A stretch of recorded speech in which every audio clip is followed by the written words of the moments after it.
3 deadly hurricanes in 4 years. Put my feet on the floor, it was up to my ankle. You were getting white cap action at about 12 and a half feet. Here you were getting about 10.6 feet inland. Matthew and Florence brought torrential rain, leaving homes and interstates underwater. Dorian cut off a part of the North Carolina coast from the rest of the world. This has never happened before. All these houses have been destroyed. The lessons learned and how they will help us all face a challenge like never before, preparing during a pandemic. Staying in a shelter will not be a good option. Tracking the tropics, surviving the season. With the ongoing threat of the coronavirus and continued efforts to flatten the curve, this hurricane season presents a new challenge for all of us. Hello, and thank you for joining us for Tracking the Tropics, Surviving the Season. I'm Lena Tillett.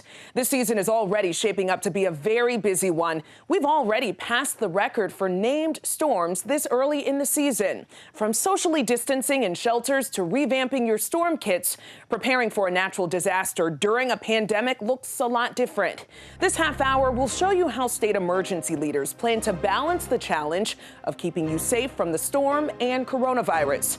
There's also a new evacuation system in place. This year, you will hear a lot about knowing your zone. We'll explain what that means for those who own property, live, or vacation in the eastern part of the state. And we take you back to one of the areas hardest hit by Hurricane Florence, still recovering nearly 2 years after its landfall, how this community is moving forward, and why the storyline there is so important for those who think they're safe just because they're inland.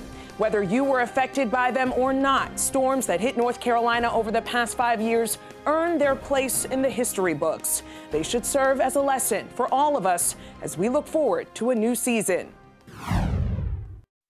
Two of North Carolina's biggest hurricanes in the last 5 years are best known for their catastrophic rainfall, which produced widespread devastating flooding to the state. Both were slow movers, which helped generate record rainfall. And in the case of Florence, the steering current simply collapsed, with the storm hardly moving at times. And last year, the storm to watch was Dorian. Dorian made landfall at Cape Hatteras as a Category 1 hurricane.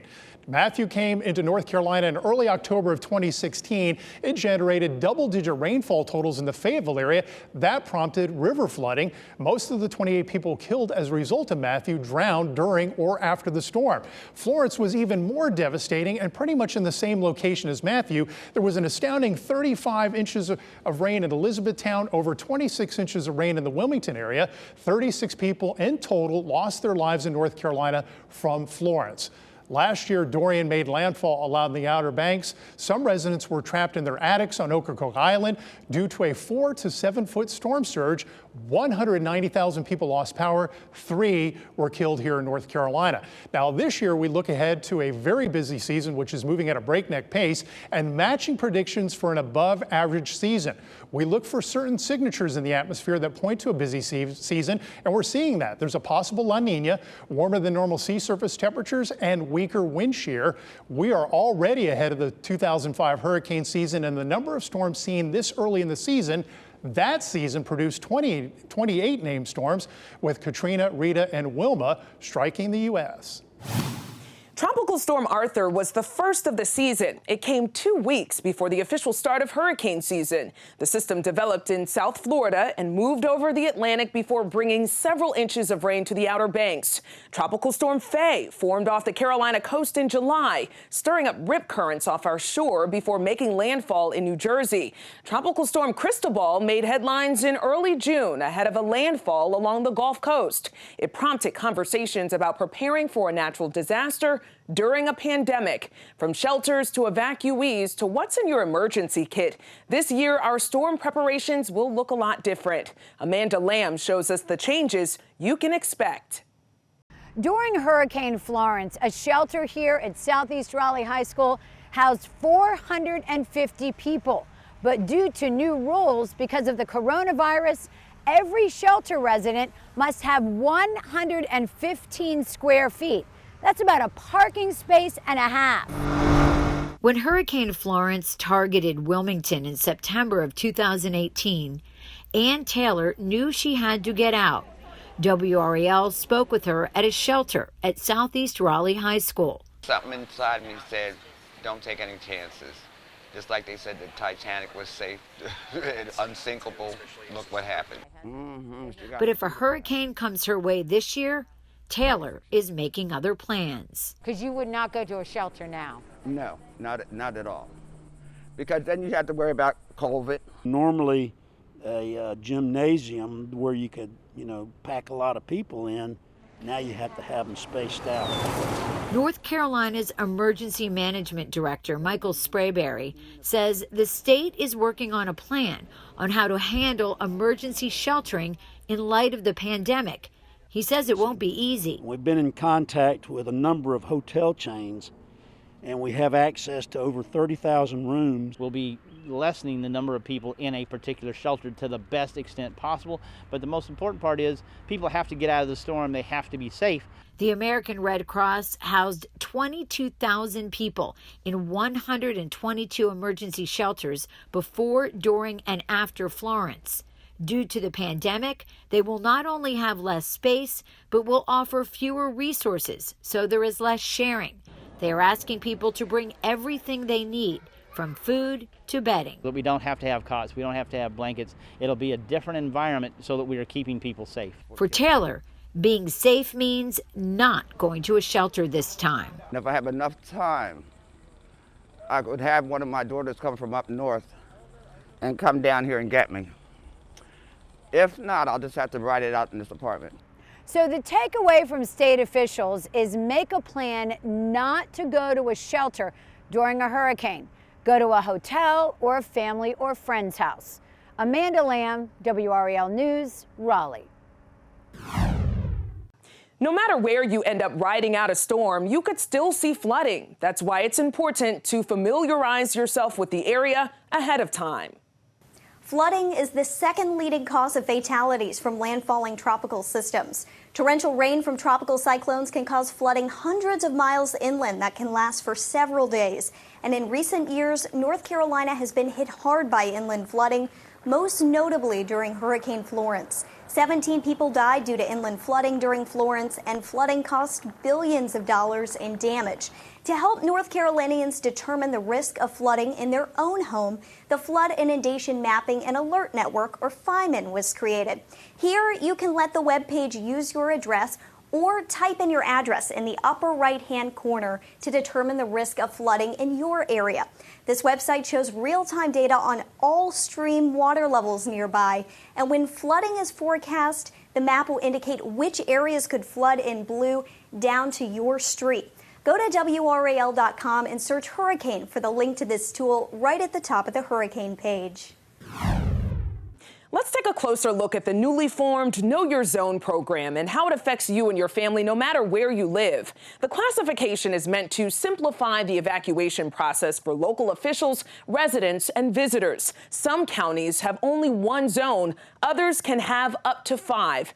Zone A in red here, Zone B in orange, Zone C in purple, Zone D in green, and Zone E in light blue. These are areas most at risk for storm surge and flooding. Zone A will typically be the first evacuated, followed by B and all the way down to E. This is important for visitors and locals to know. We are going to show you a few examples of how much zones can vary in particular regions. Let's begin with Dare County on the Outer Banks. You can see it split into Zone A and Zone B. Zone A runs along Highway 12 from Hatteras Island up past Rodanthe. When you get into Manteo and north of Nags Head and back across the Sound, you can see Zone B. Now let's take you down to Onslow County, where we have all 5 zone classifications in one county. You can see Zone A along the coast at North Topsail. Zone A also goes as far inland as Jacksonville, with B, C, D, and E in between. New Bern saw some of the most severe flooding during Hurricane Florence. The historic Craven County community is a meeting point for the Trent and Neuse rivers. Both feed directly into the Pamlico Sound, making for the perfect storm. Cullen Browder shows us how Hurricane Florence forever changed one of North Carolina's most scenic communities. The bright sunshine and blue skies mask a long, tough recovery for this picturesque North Carolina river city. New Bern took one of Florence's first and hardest hits. Record flooding pushed boats inland and swallowed nearly 800 businesses and homes. Tell me how difficult it's been to... Oh, it was hard. To lose everything you had, it was hard. It's been 22 months since storm waters invaded Lois Cantlow's home of more than 40 years. I put my feet on the floor, it was up to my ankle. The home was a total loss, so the Cantlows had to rebuild higher and stronger. It took FEMA grants, loans, and their retirement to start over because they dropped flood insurance the year before. After 43 years of living here, I got caught. And it was something else. It was a lesson learned. Here you were getting about 10.6 feet inland. Mayor Dana Outlaw says New Bern battled to lift its economy, an effort now slowed by COVID. Some homes are still abandoned. Others reflect how Florence forever altered the future here. The Hurricane Florence is totally going to impact architecture, new designs for future construction. So here's what the mayor is talking about. Homes that had less than 50% value damage will not have to elevate. But all other properties that had more than 50% damage will have to do this, elevate to at least 11 feet. In addition to building higher, New Bern will use federal grants to overhaul the community's antiquated drainage system and more. What's the biggest lesson learned here from Florence? The cell tower generators that were running because they didn't have power ran out of diesel fuel. And so we were without communication.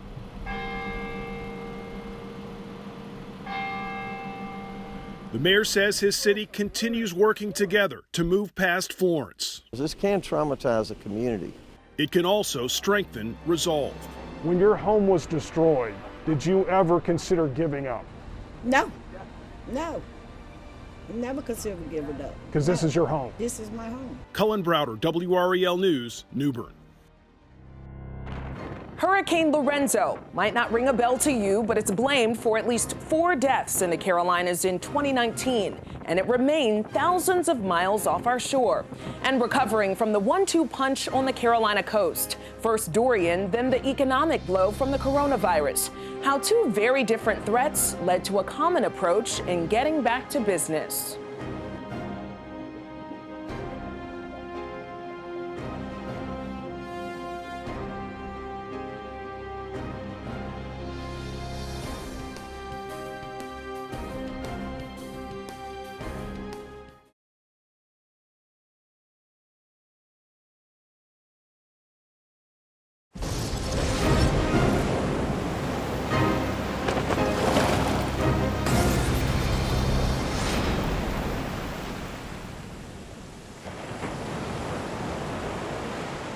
(2019's hurricane season will forever be linked to Hurricane Dorian. The storm reached Category 5 strength, making it the most powerful tropical system on record to strike the Bahamas, where it stalled for days before tracking parallel to the East Coast and clipping the Outer Banks. Several tornadoes touched down in eastern North Carolina, including an EF2 tornado in Emerald Isle, where homes and campers were destroyed.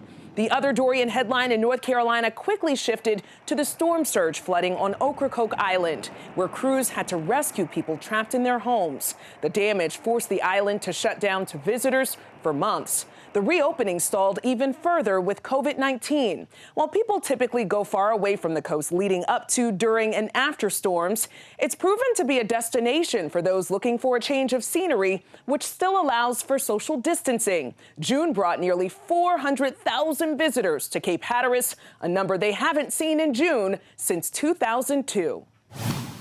Hard to tell from here, but those stripes are actually 22 feet high. When you're the superintendent of the breathtakingly beautiful Cape Hatteras National Seashore, your main goal is keeping the parks open. With the Outer Banks' unpredictable weather, that's hard enough. Add in a pandemic, you'd think it would be nearly impossible. Not so, says David Halleck. But if things stay on track, we're likely to have either a record visitation year or a year that is certainly up there in terms of high numbers of visits. At 70 miles, the park is the longest stretch of undeveloped beach in the eastern U.S., making it an ideal place to get fresh air and socially distance. We're asking for folks to wear masks, which that's strongly recommended, to wait 6 feet apart when they're in line or at a visitor attraction, and to wash their hands. And we're finding that the large majority of visitors are doing that. Beyond the parks, private businesses are doing well too. The Outer Banks are very resilient. Trip Foreman, an owner of WRAL Water Sports, a store and kite surfing haven, believes it's the lessons learned in past weather events that helped them during the pandemic. Where visitors aren't allowed to come onto the island or into the county, once that announcement gets made, they're lined up and they're ready to come back. So it was basically 100% rebound from day one. Halleck and Foreman agree the way tourism has shifted from flight to car travel brings added benefits. Over half the population of the United States can drive to the Outer Banks in a day. And the things that have attracted people here for decades, well, that hasn't changed. The beaches are open, they're beautiful, the water is warm, and when it comes to enjoying Cape Hatteras National Seashore, the vision should be very similar. Now, this area is not immune to COVID-19. We are seeing an increase in the number of cases for both residents and non-residents, but people in the area taking this very seriously. They know their economy hinges on the health and happiness of visitors. In Dare County, Keely Arthur, WRAL News. Don't let the sun and ideal beach conditions fool you. With picture-perfect scenes like this, it can be easy to underestimate the true power of a tropical system, even if it remains hundreds of miles offshore. Tropical systems can cause rip currents, which are so dangerous that lifeguards often refer to them as drowning machines. Rip currents are strong, narrow currents flowing outward from the beach through the surf zone. They're typically about 30 feet wide and most dangerous during low tide. Sometimes the most dangerous rip currents occur when the weather is good. Large swells produced by storms that are well offshore can create conditions that cause rip currents. For example, back in 2019, when Hurricane Lorenzo was over 2,000 miles away from the U.S., we had sunshine with temperatures in the 80s. It was great beach weather. But Lorenzo generated large ocean swells stretching from Florida to New Jersey. There were 7 drownings, 4 in the Carolinas, including 2 at Curie Beach. So we still have to pay attention to tropical systems, even when they're thousands of miles away. Let's talk stats. Rip currents contribute to 80% of surf rescues in the Carolinas. Here in North Carolina, we average 10 rip current deaths every year. Since 2011, half of the people who drowned were bystanders trying to help someone else caught in a rip current, and 84% of deaths were vacationers. So what can you do to stay safe? Check the rip current conditions before you head to the beach. Swim at a beach with lifeguards and watch for the warning flags. Never try to outswim a rip current. Float on your back or swim parallel to the shore until you're safely out of the rip current. Call for help if you see someone in trouble. And remember, rip currents can be out there even if there's no tropical system in sight.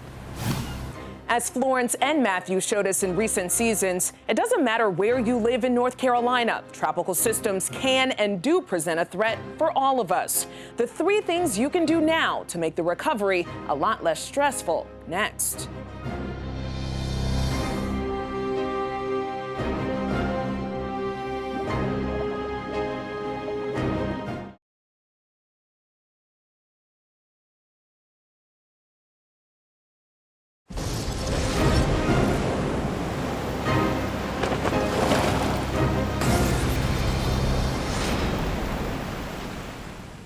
Whether it destroyed, flooded, or just damaged their home, anyone who's been through a hurricane learned lessons from it. 5 on your side's Monica LaLiberty shares 3 things we all need to know to make the process a lot less stressful.